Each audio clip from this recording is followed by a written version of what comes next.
Hello and welcome back to the Shane Hoffman Show. I am, of course, your host, Shane Hoffman. And in today, episode 3 of the Shane Hoffman Show, we've got a lot to talk about here. Clash of the Castle predictions, Money in the Bank predictions. Where is the Marvel Spider-Man 2 DLC at, man? And of course, what I want to talk about is will the Batman be appearing in My Adventures of Superman? We have the Gotham Gazette going there. Will Batman make an appearance? All that and more going to be answered in today's episode. We take a quick break from today's show to talk to you about V-Shred and Sculpt Nation. I myself am a V-Shred coach. I am a custom diet plan and custom training plan coach over at vshred.com. And of course, I have my own discount code and link to their supplements over at Sculpt Nation. And this stuff is some of the most top tier stuff in the world. If you are someone who is trying to lose weight, someone who is trying to put on muscle or just live a healthier life, I cannot recommend these supplements enough. I personally take the greens every single morning because it is hard for me as a busy man to get in my daily fruits and vegetables. So I take these greens every single day, a scoop of them. These are all natural greens. It has a ton of good stuff in there that's going to be just good for your overall health. It's my personal favorite. Of course, if you need a pick-me-up, we've got the pre-workout here that I personally use. Brand new bottle here too because I run out of it so much. I buy this stuff in bulk. They have plenty of protein powders, chocolate and vanilla flavored. They have apparel. I have a link below. If you click the link to Sculpt Nation, my link, and then you use the discount code Shane.ho25, you will save 25% on all supplements. So please feel free to click that link below and use the discount code. If you are someone who is looking for an individualized experience, I provide custom diet plans and custom training plans from V-Shred. I am a V-Shred coach. And if you click the link below on the custom diet plan or custom diet and training plan, I can create you a custom diet and training plan, everything done for you. If you want the grocery list done, the meals you need done, the macros for it done, the portion sizes, all done for you, completely done for you. You don't even have to think about it. You just have to shop and eat. If you don't know what to eat, how much of it to eat, how to cook it, recipes, all of that done for you, and a training plan, of course. If you don't even want to think about it, you just want to look, we create training plans for you with hyperlinks to videos of the exercise so you know exactly what to do for exactly how many reps and exactly how it should be done. And of course, if you choose our custom options, you get access to emails with me, and I can be your guy to one-on-one coach you in emails. Please hit one of those links in the description below. And of course, if you're going to the supplement store or the apparel store, use discount code Shane.ho25 for 25% off all supplement purchases. And if you choose one of our custom options, I'll see you on the other side. Hit that link below. Back to the show. Will Batman be in My Adventures with Superman? Now, if you haven't been watching My Adventures with Superman, go watch it. It's a great show. But if you haven't been watching, obviously, the Gotham Gazette and Vicky Vale is in that show, which means, and Lois in the latest episode, spoiler, was offered to go join her in Gotham City, which means Lois Lane may potentially go to Gotham. We will find out this Sunday, and I, of course, will make a video on it. But what that means is Gotham exists in this universe, and if Gotham exists, well then, the Dark Knight himself exists in this universe, right? So will Batman make an appearance in My Adventures with Superman? What do I think? I think yes. He exists in this universe. Yes, I think he'll make an appearance.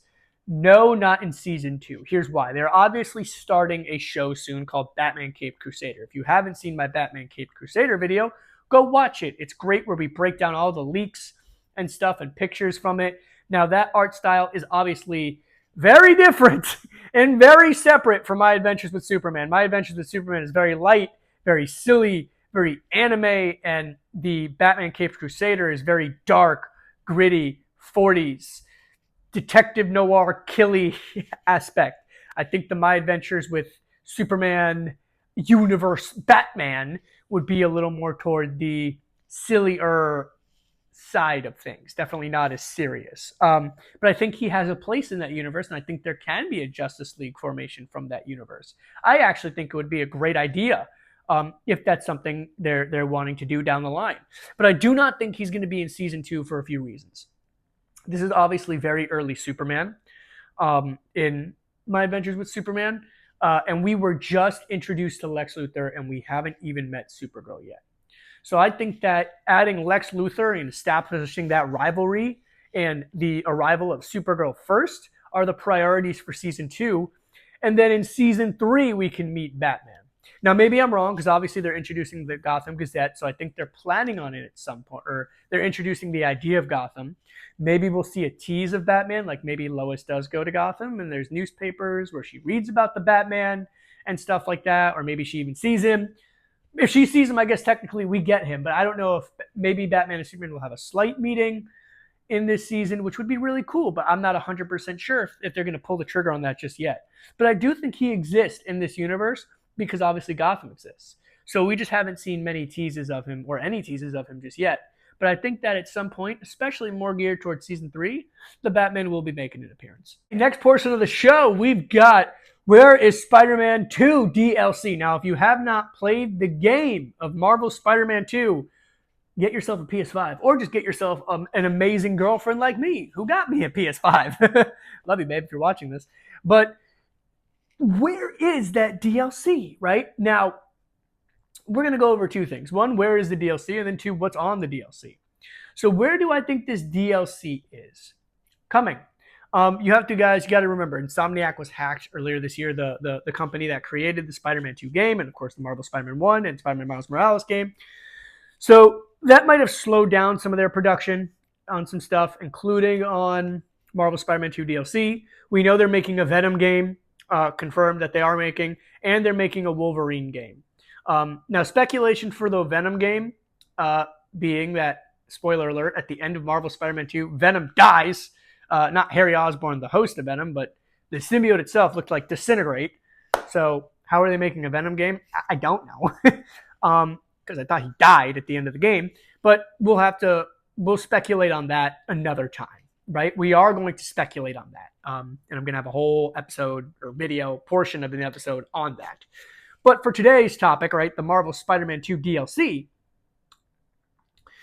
I believe we're going to probably get an announcement at some point in a trailer in the summer. And either a release in the summer or the early fall for DLC. I don't think it's going to take a full year. Maybe it might take a full year. Maybe in November. Maybe in November the DLC is released, or maybe at the beginning of 2025.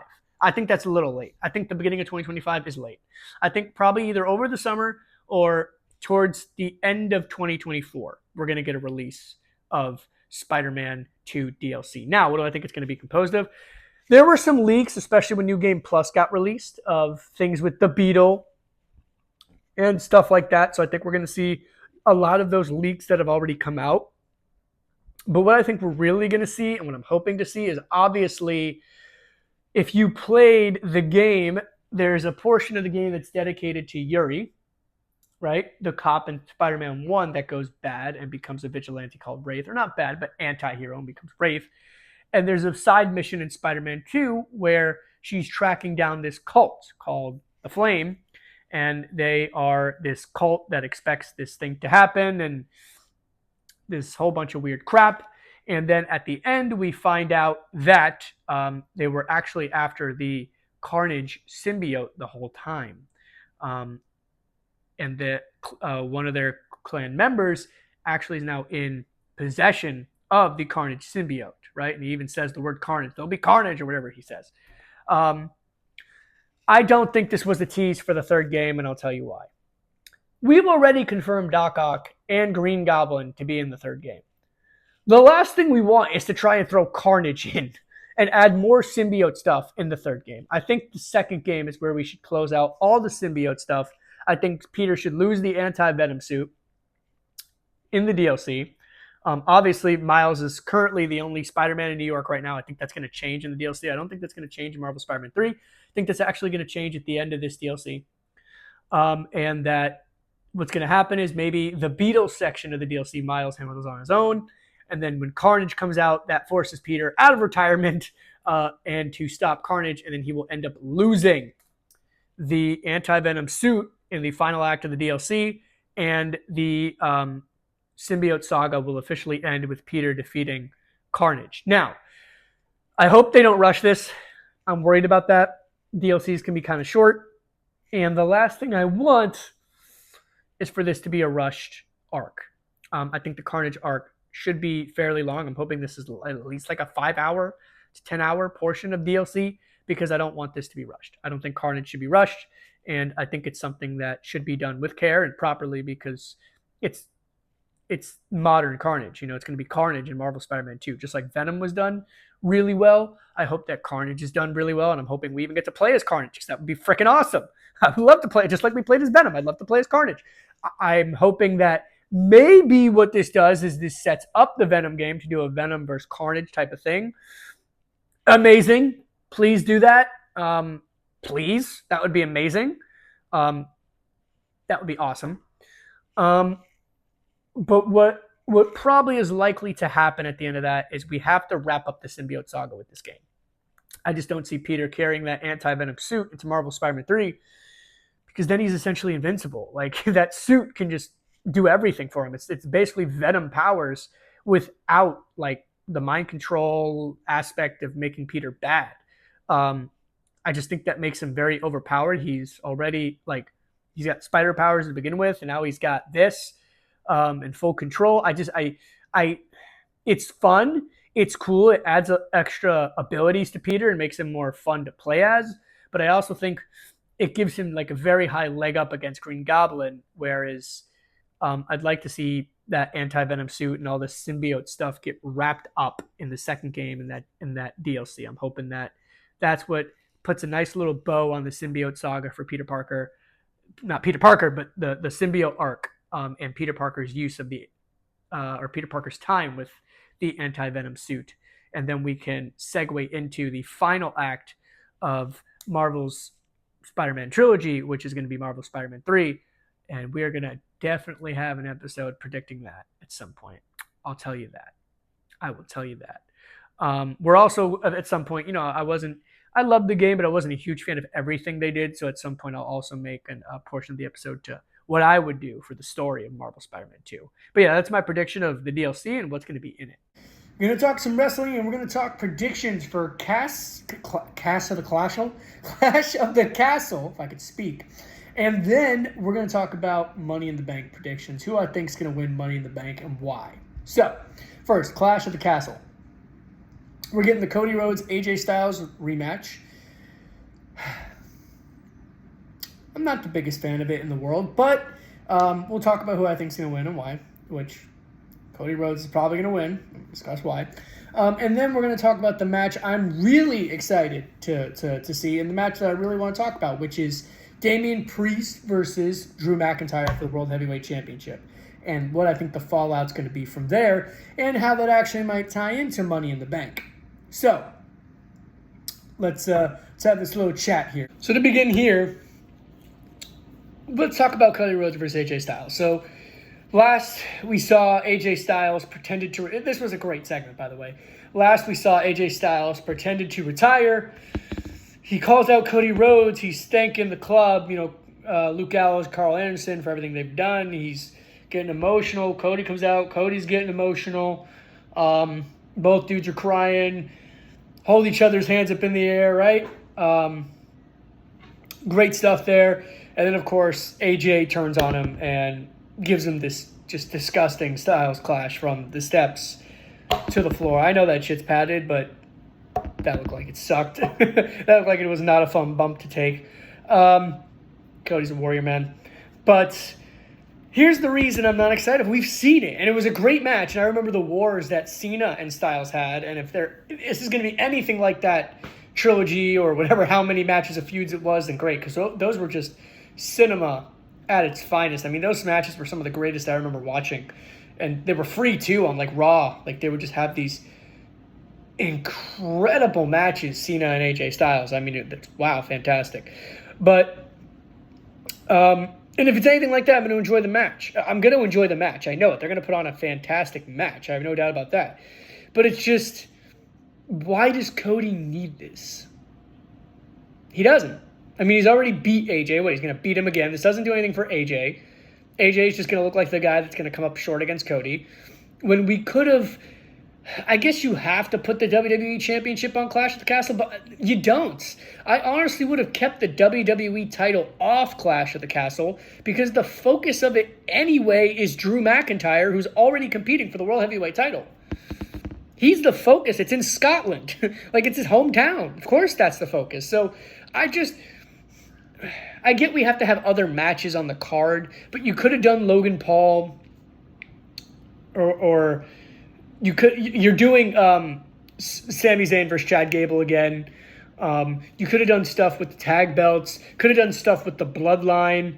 You could have done stuff with the women's title, right? There's other things you could have done. Did we need to put the WWE on the? Maybe we did. Okay, maybe we could have, Carmelo Hayes put up a good fight. Maybe we could have uplifted him and put him on a premium live event against Cody Rhodes. We could have done that again.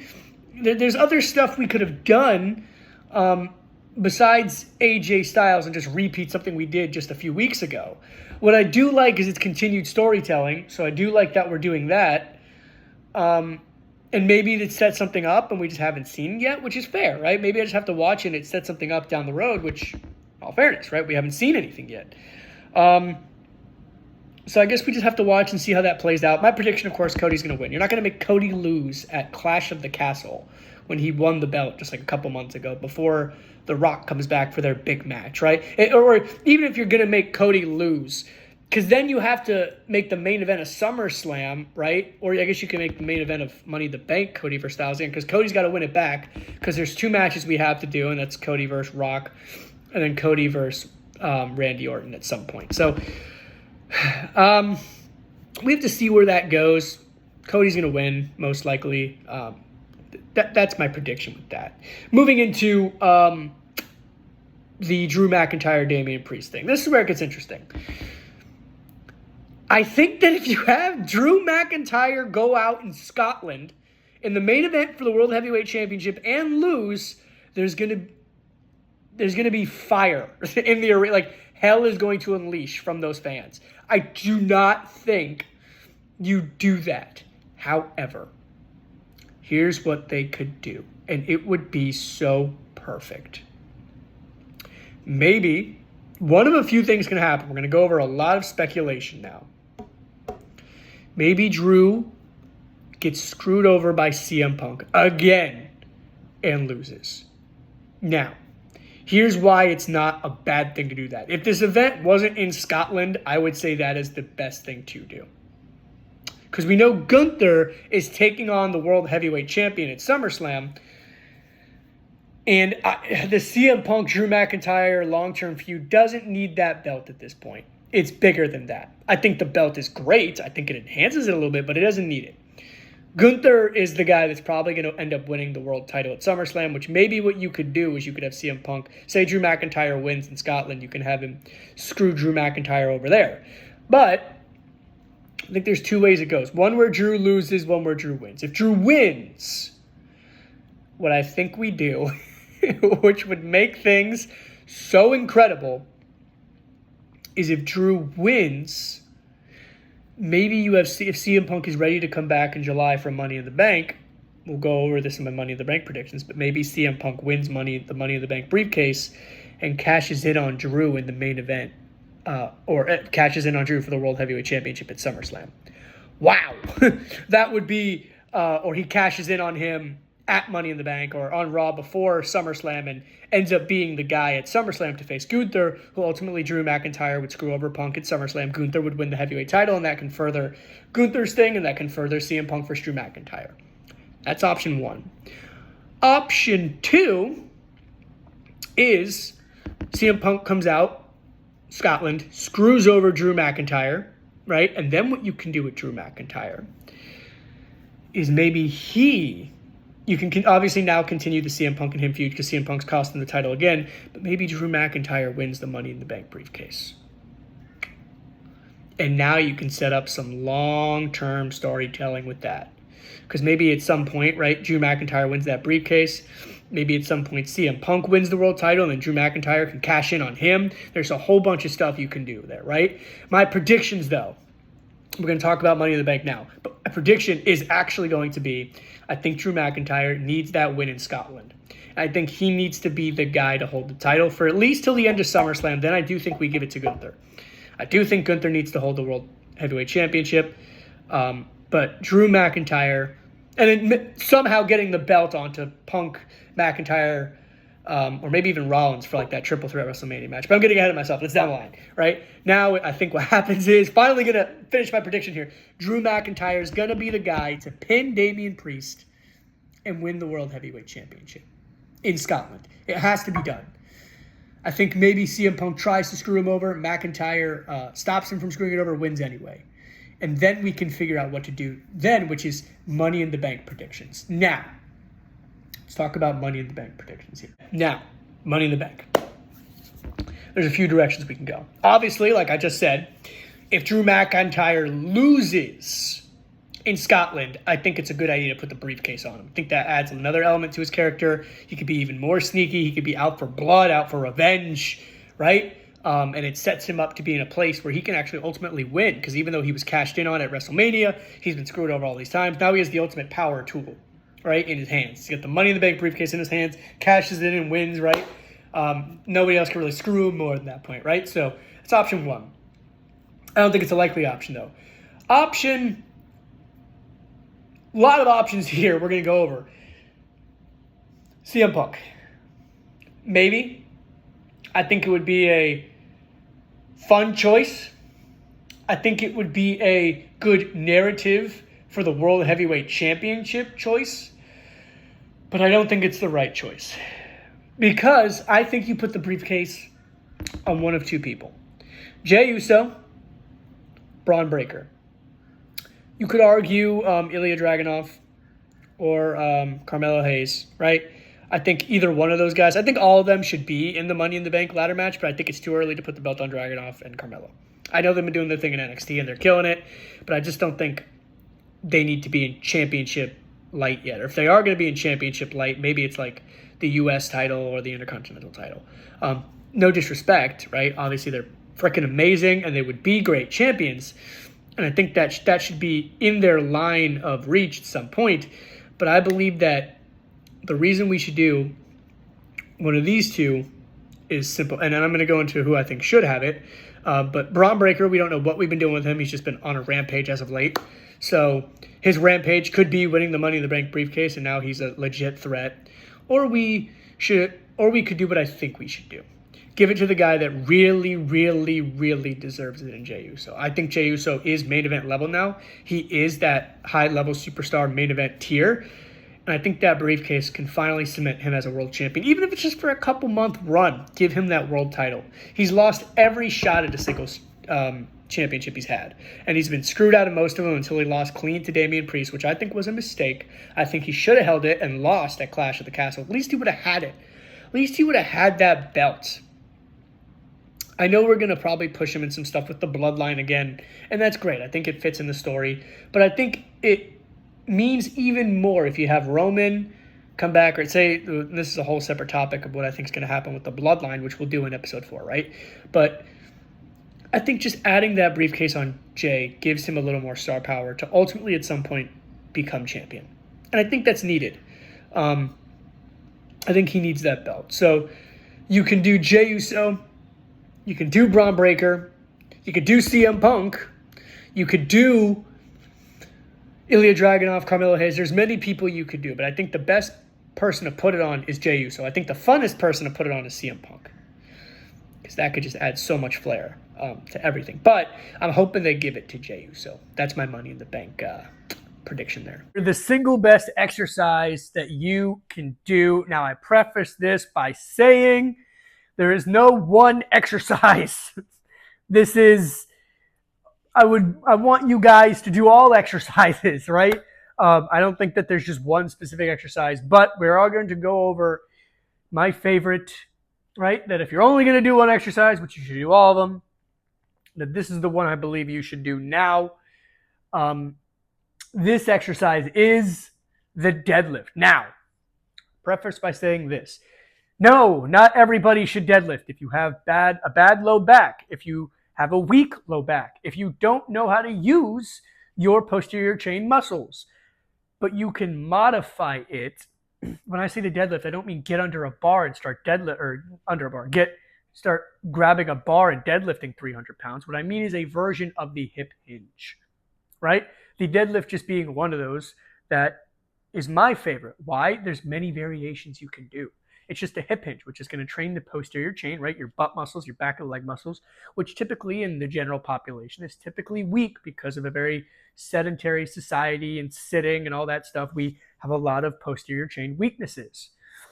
The deadlift is one of my favorite exercises because it teaches us to move and hinge properly through the hips instead of the back, which is going to ultimately help with a lot of people's back pain. So I preface this by saying there's many versions of this exercise you can do. If you are a beginner, I do not recommend starting with a bar. I actually recommend starting by hinging with a TRX and learning how to hinge through the hips, come through with the hips, and then moving over to a kettlebell. And then once you master the kettlebell deadlift or the dumbbell deadlift, now we can start moving on to the bar and adding plates. And there's so many variations you could do. There's a hex bar deadlift, which if you're taller, I like this as well because the center of mass is now under you rather than in front of you. So for some people who just typically like to round at the spine, right, it's just going to help to have that center of mass under you, the weight under you rather than in front of you pulling, especially if you don't have the best lat engagement.